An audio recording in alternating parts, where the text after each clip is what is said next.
এটাকেই বলে হলো ভাই বোনের ভালোবাসা। ভাই বোনের ভালোবাসা মানেই হলো মারপিট। দেখতেই পাচ্ছ কি করছে এরা। হ্যালো এভরিওয়ান, তোমরা সবাই কেমন আছো? আশা করছি ভালো আছি, সুস্থ আছো। তো আমার পরিবারেরও সকলে ভালো আছে, সুস্থ আছে। তো আমি সকালবেলায় বসে পড়েছি এই যে বঁটি নিয়ে মাছ কাটতে। একটা মাছ এনেছে বড়বাবু বাজার থেকে, এই মাছটাকেই বসে পড়েছি কাটতে। সকালবেলা সব কাজ কমপ্লিট করে ফেলেছি, কমপ্লিট করে আর বসেছি এই যে মাছ নিয়ে।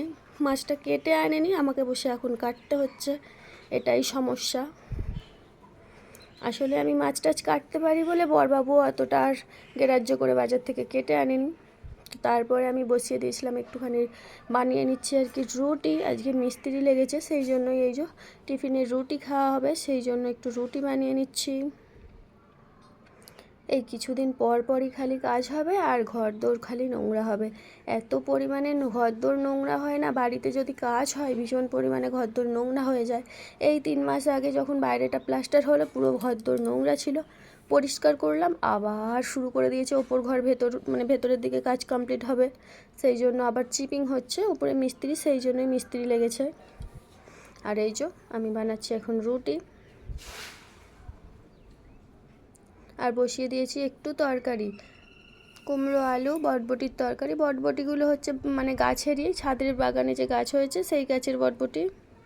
আর এই দেখো আমার খাবার রেডি হয়ে গেছে, আর এইটা হচ্ছে মিস্ত্রি দাদার জন্য খাবার রেডি করেছি, রুটি করেছি আর এই যে তরকারি। আর এই দেখো এই ছাদের ওপরটা চিপিং হচ্ছে। আগে যখন সেন্টারিংয়ের তকটা খোলা হয়েছিল তখন চিপিংটা করানো হয়েছিল না, আর সেই জন্য এই যে এখন আবার করাতে হচ্ছে। ছাদটা এখন চিপিংটা হয়ে গেছে, মোটামুটি এই সাইডটা হয়ে গেছে, ওদিকটা বাকি আছে। তো তারপরে আমি এই যে একটুখানি চাল গুঁড়িয়েছিলাম, সেটাই রোদে দিয়ে দিচ্ছি।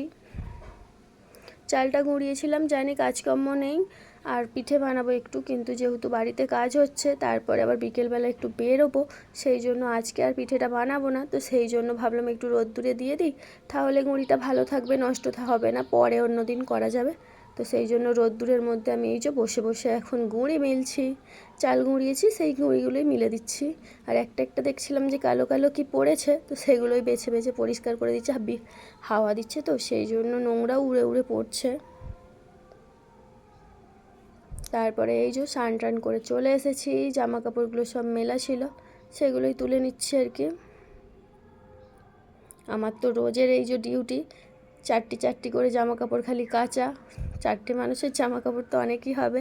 তো স্নান টান করে চলে এসেছি, আগে যে সকালের জামা কাপড়গুলো কেচে মিলেছিলাম সেগুলো তুলে নিলাম, আর অমনি আমি যে জামা কাপড়গুলো পরেছিলাম, ছোটো ছোটো যে জামা কাপড়গুলো পরেছিল সেগুলোও ধুয়ে নিয়ে চলে এলাম, একবারে দেয়া হয়ে যাবে। আর ওই জামাটা পরে গিয়েছিলো হাওয়ায়, সেই জন্য ওর কোমরের কাছটা একটা গার্টার লাগানো আছে, সেটা শুকনো হয়নি, সেই জন্য আবার দিয়ে দিলাম ওটাকেও।